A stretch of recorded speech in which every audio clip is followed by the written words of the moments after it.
So anyway, but that's just it. Like, you are the sum of your 5 best friends. And so, if you're going to turn around and do that, it's so much easier just to hire somebody that's already done it. Yeah.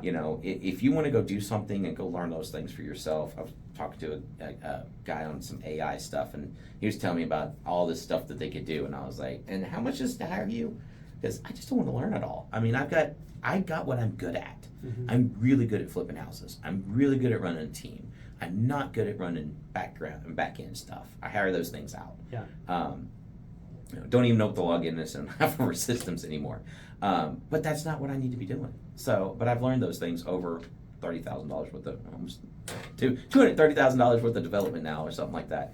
But we just, I don't know, it's crazy. You just keep going. How long have you been a coach? Been a coach for 6, 7, 8, 9 months. 9 months now. Okay. 10 months. Yeah. If someone wants to get coached by you, what's that look like? They just go to andrewcross.com or what? Yeah, go to Andrew Cross Coaching, and you can go see the website. If you go there, actually, you can get a bunch of I get all kinds of free resources. So if you're brand new and you don't have money for coaching, I've got a whole bunch of free resources there. You can go sign up for a free hour consultation. I'll talk to you about real estate, see what you can do. If you can't afford it, I've talked to guys all the time. Be like, hey, go make some money. And there's a lot of guys that just need a point in the right direction. There's a lot of people that don't need coaching. I've realized that after doing this for a while. I watch somebody and they'll talk to me about coaching, and then they'll turn around and just blow up on their own. And I realize some people need coaching, some people don't. Some people need that extra help in certain areas, and some people don't. And you just have to meet people where they're at. And then some people don't need coaching now, but they're going to need it later. So just let them be where they're at, and if they need me, I'm here. And if not, then not a big deal. Yeah. What's the most biggest turnaround you've seen from one of your students in regards to coaching? Like, you've seen them, they're struggling with XYZ, they get some Andrew advice, some accountability.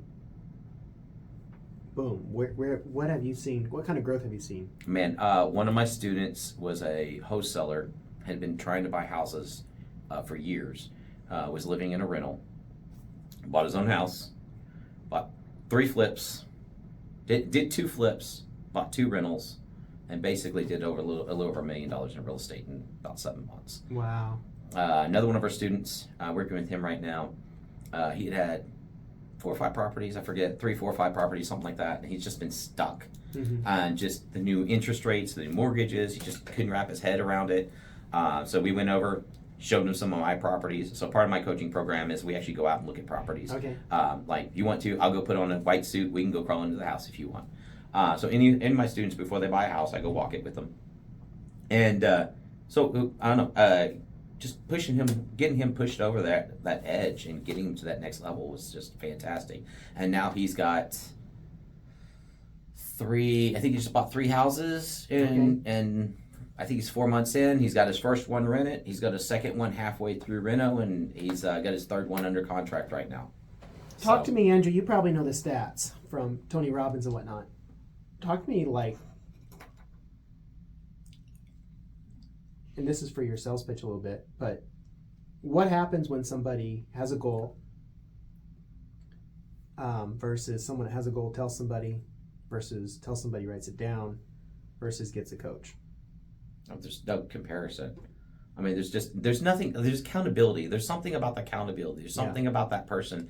And there's also something different. So you got to also make sure that you're not getting, there's a difference in coaching, mentors, and advisors.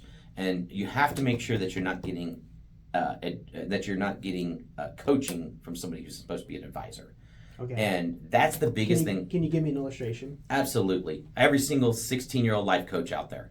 I mean, how much life have they experienced? They read it out of a book. They're going out. Now, don't get me wrong. There's some value there. There is. And I have talked to some of these life coaches that I'm like, this kid can't teach me anything. But here I am getting schooled by a 16, or he was a 16, he was probably in his early 20s. Yeah. But he gave me some really good advice. But, when he started talking about kids, I was laughing. Because you're laughing right now. If you haven't raised kids, good luck. Until you've raised a couple, you can't give advice on raising kids. And so that's a perfect example. Like, my coaches, they had bought houses. Another thing you want to know is how much money, and while you're interviewing somebody, ask them how much money they've lost. Like, I want to know somebody, I don't want to see somebody, I made $15,000 on my first deal, and now I'm a coach. You know, I started coaching program when I got into this coaching. I started taking classes, and I joined a coaching program for coaches. Yeah. And my coach, claim to fame, was a school teacher who had bought a house, flipped it, lost $20,000, made money on the second one, not enough to cover his first one. His third one, he was about to go bankrupt. So he started a coaching program, and it got him out of the woods. And he started teaching people how to burr houses. He started teaching people. Well, his problem. He made enough money in his coaching business to do this, and then he quit his teaching business, and now he teaches people how to burr across the United States and has a full-time coaching business and all that. And now he buys rental properties. Not because he knows what he's doing. He buys rental properties from his students, and he buys rental properties from them, but he makes the money to buy the rental properties from his coaching business. So you just got to watch those things, because a lot of times when you're doing it, I want to know how long has it been since you've done something. You know, those are the kind of things you want to look at. So that's a little, it's a little long. Don't you think sometimes people that, let's say, burr houses, they don't know how to teach at all. But sometimes the life of a coach, he understands the game. Maybe he hasn't been in it, but you need that voice, that advisor voice, to say no or ask the hard questions. Because that's what I would say. Like, how do you coach Patrick Mahomes? You know what I mean? Yeah. Like, no coach is at his level, but I'm sure he has coaches around who can tell him, push your arm this way, your hips this way. I don't know, your footwork. I don't know what they even all do. Do you know what I mean? So there is value for the listeners. I think there's value in bringing in somebody that can speak truth to you and tell you. I've never had a bad coach. I've never had bad advice. I'm just saying, make sure you know what you're getting. Sure. And make sure, because there's so many people out there that are on social media or whatever that are they can blow it up and make themselves look like something they're not. Exactly. I mean, how many people have gotten caught taking pictures in front of jets that they rented, or ran out on a fairway, took a picture real quick, and they got arrested because they were trying to get a picture of somebody else's jet. You know, there's just things like this all the time. I mean, there's a studio you can go to and you get pictures, and it looks like you're in Thailand and all these cool little places. You can, with AI now, you can do anything with pictures. Oh, yeah. One of my guys, he turned around and shot a video. I was never in the video. And he had a whole video of me doing all this stuff, and I was like, wow, cool. Very cool. Yeah. So, you know, that's the thing. I look at that's what I want to make sure that people look at, is just make sure we're getting the right advice. You know, don't get real estate advice from somebody that's broke. You know, don't get financial advice from somebody who's broke. Maybe you get advice from, you know, what not to do now, but just know where you're getting your advice. If you're getting parenting advice, look at the kids. Yeah. You know, if I'm looking at your portfolio, if you're giving me financial advice, I need to go look at your portfolio first. If you're telling me I need to go do this and you're going to make it on the 2% ROI, and then I come to find out that you're buying in Nichols Hills, or you're buying in these super nice areas where you have no turnover, and you know they're perfect schools and 700 credit score, that's totally different than my portfolio on the south side. That most everybody has an eviction, and we have to do twice the deposit for people with evictions and all the fun stuff that we have, and you know, we have a shooting every now and then. So it's hard for somebody like, I need to take that into, when I take the advice from you, I need to know what you're coming from. That's all I'm saying. No, that's awesome. What would you, Andrew, what would you say is your competitive advantage as a coach? As a coach? What separates Andrew Cross from another coach that somebody would hire? I've done it. I'm doing it. And I know the construction stuff. I mean, like, we know construction back and forth. We know our numbers back and forth. I've been a wholesaler, so I also know, like, KPIs. I used to run a wholesaling company. Yeah. You know, we did 30, 40 deals. So I've done it all. And I've got 30,000, I've got a lot of knowledge here. So I just continue learning, continue doing stuff. All my students turn around, they start making money. So that's my KPI. Yeah. You know, I just want to look at my students. I've got a new guy right now, and he's just started. But how fast can they go from getting in to making offers?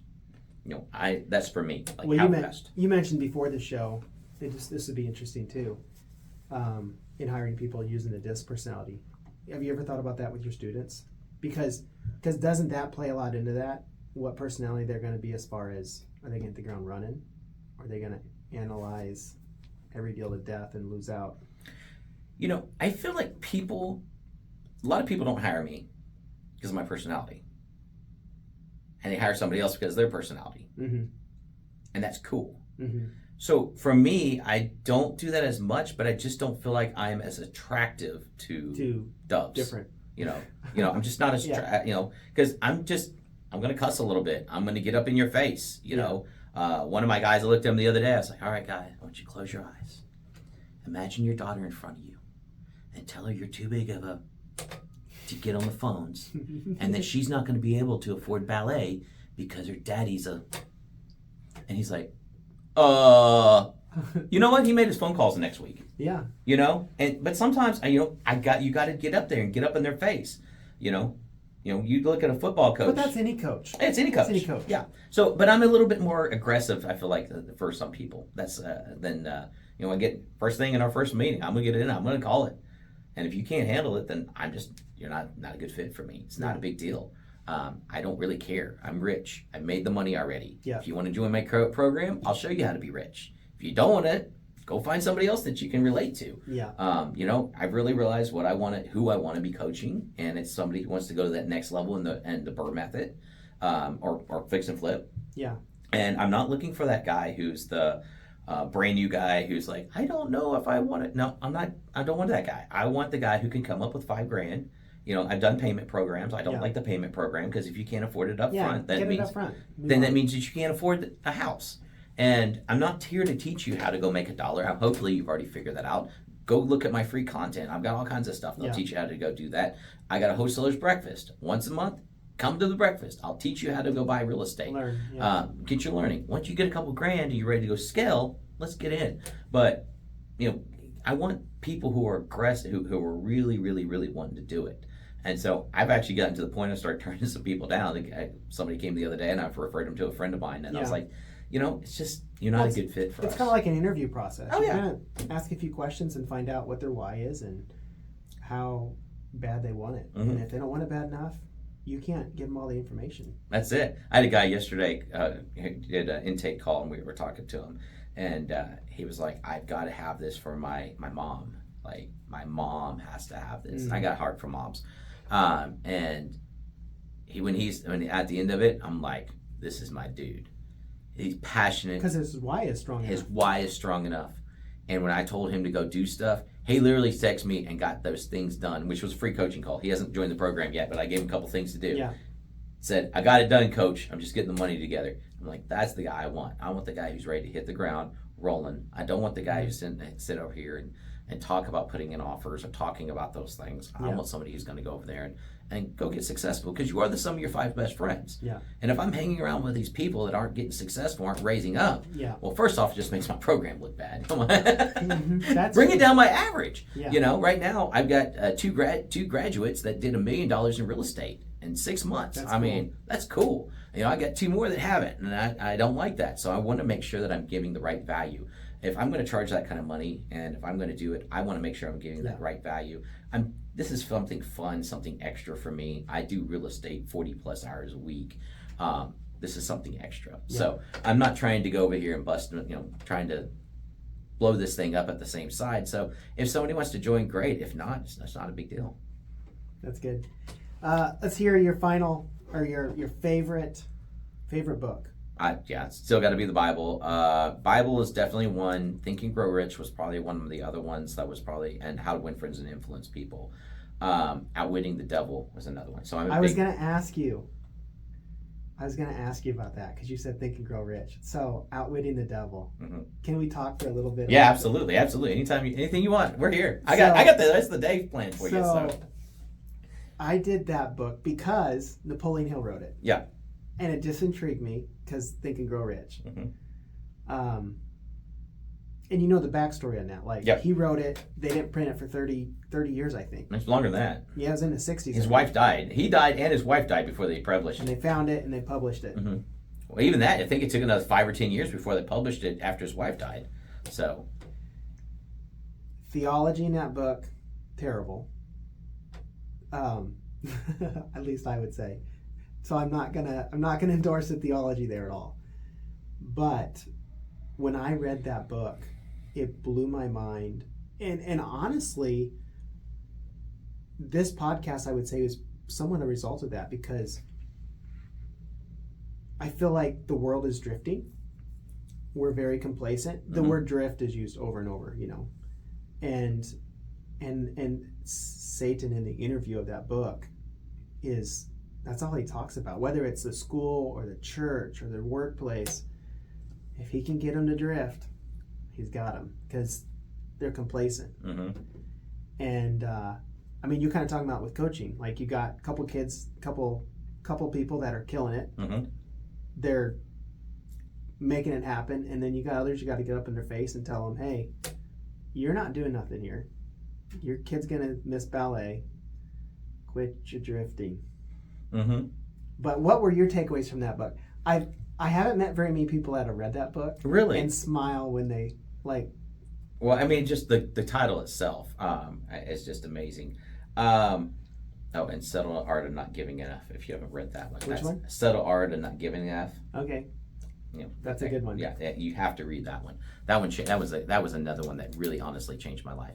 Outwitting the Devil. One of the things that blew my mind about it, and you talk about the theology and all, that book was written before the iPhone, and it talks about the iPhone. Okay, it talks about the devices in the pocket and all the different things that's going on in our world today.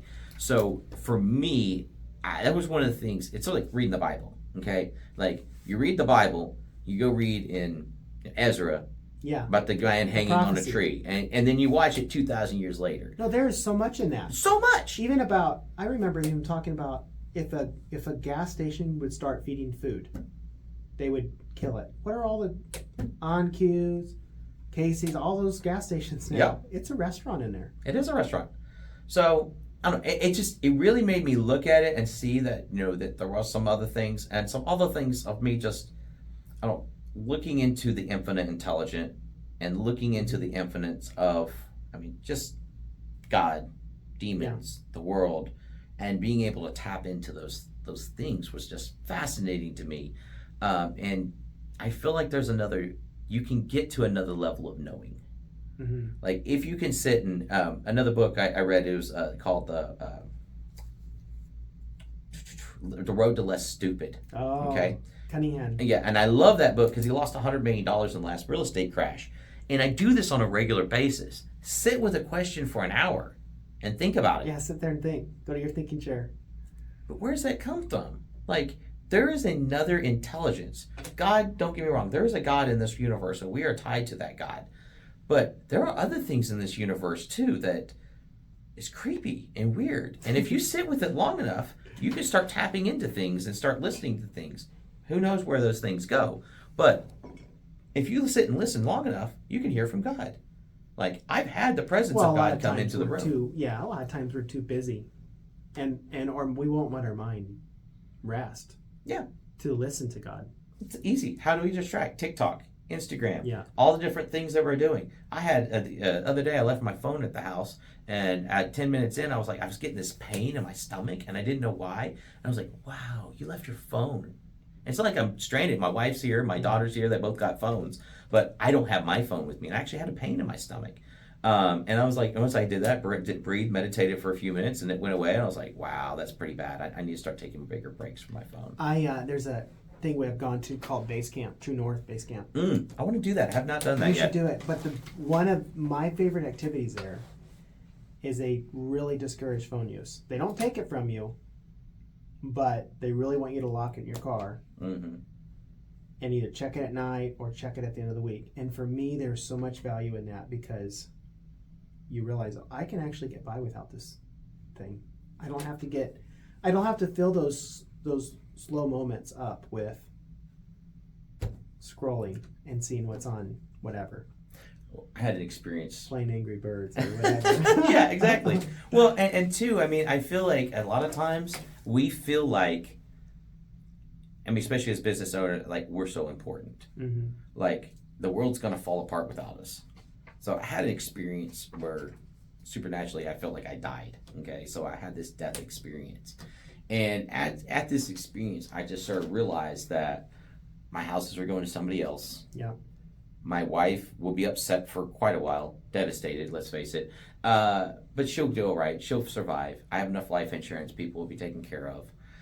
And yeah, I probably have 50 to 100 people show up at my funeral, and nobody else is going to care. Mm-hmm. Like, probably a lot of people won't even know for like a year. Oh man, Andrew died? Ah, that's terrible, right? So, I don't know, once I got to that point, I just started realizing, like, it's really not that important. Yeah. Like this, you aren't really that important. I'm not really that important. We think so, though. We think so. We're the center of our own universe until somebody dies or something happened. I lost my mom 2 years ago. I remember driving down the road, looking around. I was like looking at this guy jamming out on the radio, and I was like, "Don't you know what just happened? Like, my world's over." And I was like, "Oh wait, yeah, he doesn't even know anything happened." Mm-hmm. Craziness. So anyway. Those are some of the books, but... so repeat them to me. You said Bible. Think and Grow Rich. Think and Grow Rich. Outwitting the Devil. How Winning with Friends and Influence. How to Win... Oh. That one there was a big one for me because I realized at that point in time I was running a construction business. How to talk to people. Well, it wasn't...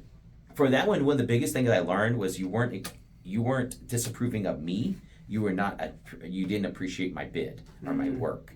And it was a separation. And I took everything so personally. So that one was just like I learned how to deal with people and how to talk to people, and that was one of those things that one of the cheapest $100 books I ever bought. Yeah. Because I literally tripled my income within 6 months by talking to people. Book. Just learning how to talk to people. Yeah. And then Outwitting the Devil, and then The Subtle Art. That is. I'm gonna look that one up. That is it's. If you can get past the fact that he drops the F-bomb through the entire book, if you can get over that in the very beginning. It is actually a psychology book, and he actually has a movie that just came out. I haven't seen it yet, but I want to. It just made me realize there's so much so I can give you the premise of the book. You only have so many F's to give today. Where are you going to spend them? Okay, you wake up today, you have 100, your wife has 150. Sorry, she gets more. But she has 150 to spend today. Are you going to spend 10 of them on the McDonald's drive-thru guy who put onions on your burger when you said no onions? I know people that give away 30 of them right there. Yeah. Now they only got 70 left. Their boss takes 50. Traffic takes 10. They go home. They got 5 to give to their family. Like, that's not how I want to live. So I have a mantra on my mirror, and I write on the top of my car. So I always have something up there that I'm working on. And right now that is stop. Just stop, breathe. How do you want to show up? That's good. So before I showed up here, how do I want to show up? I was frustrated. I got turned around. It's like, are we going to show up frustrated? No, we're not. We're late, but we're just going to make this thing happen, right? Car accident. You can't control that. Whatever. So how do you want to show up? Same thing when I go home. Do I want to show up as the guy who just got beat up on TRRs and the contractor just spilled paint all over the floor and the deal just fell through and the wholesaler sold my deal 3 times to 3 different people and I'm not the first contract? Like, we're getting sued. Do I want to bring that home, or do I want to bring Andrew home? Yeah. The guy, the loving, happy husband that wants to be there. And so that book was just really powerful to me, and I quit giving my energy away so much. So that's easily. good. So anyway, final question for you, Andrew. You got one message to share to the world. You got like 1 or 2 days to live. What's your one message? What do you want everyone to know that only Andrew Cross can tell them? Just follow Jesus. Go to church. It's full of awful, terrible, sinful people, and they got room for one more. There are people that are trying. So just try to get around somebody that's trying. Even if they're in church and they're doing terrible things or they're being they're trying. Get in groups that are trying. Go to a gym that's trying. Get into real estate RIA groups. We go to these RIA groups all the time. Go to your meeting and just to sit there and learn. And half the time I'm like, this guy's not going to teach me a single thing, but I'm there just to absorb. Who knows? One nugget. I've got a big business. All I need is to make 3%. Yeah. Your meeting the other day ended up meeting the Lowe's dude. Oh, yeah. Yeah. Josh? Guess what? We're getting 3% back. We're going to spend That's a big deal. We're going to spend $100,000 plus this year. And now we're turning around. They're competing for everything now, and they want our roofing and our everything else. They want everything. Yeah, they want it all. Lowe's probably last year I bet they put $50,000 in my pocket. Really? Savings and savings. I would say so, because this apartment building we're doing right now, we're getting about 30% discount on everything right now. Yeah. And that was before I met him.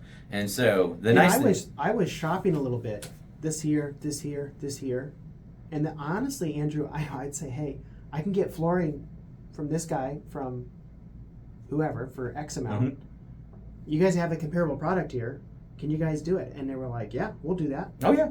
Yeah. I'm like, all right, it's $1 savings a square foot. I was asking. I was buying 4 pallets at a time out of the company in Texas, and they beat their price or matched their price. And yeah, that's what they do. They match it. They match it. But I don't care. It's 1 penny to have shipped to me. Yeah. But here's the other thing. I'm not paying $800 to have it shipped from Texas. Yeah. So I'm saving that, and I don't have, and I was just about, I'm in the process of right now building a 4,000 square foot shop. So I can store everything, because I was in the process of building my own mini Lowe's. And now I'm like, maybe not. You don't need to. I don't think I need to. You can put a PO, they'll ship it to that address. And just in breakage and storage and everything else, I'll lose probably 10% right there. So I don't know. We're working on it. I'm getting us a few more things, and we got some back and forth things to try and get my paint. I've been using Sherwin-Williams now for 20 plus years, even for my other stuff. And they're like, we got another paint. We'll give you. They're going to comp us out a house. Lowe's saves me a pile of money on paint. I had 3 companies bid it. Home Depot, Ace, and Lowe's. Mm-hmm. That much difference, huh? Well, yeah, I think we get them like $90 a 5. Yeah, we're not. And We're definitely not doing that. And when you're buying, I don't have any idea how many gallons we buy. A lot. Yeah. I don't even know. I could just. I don't even know. I mean, I used to know, but I just don't know anymore. So, fortunately, I have a new bookkeeper that's working for us full time, and I'm going to start knowing those things. But right now, I don't know. I know we spend about $5,000 a month on paint. Yeah. I don't know how many gallons that works out to be, but. So yeah, I don't know. So just that one thing, like I'm going to go. I was actually speaking at that one, but I was like, I'm probably not going to learn anything, and then I end up getting the guy next to me gives me 3 tidbits. That somebody else gives me a little tidbit.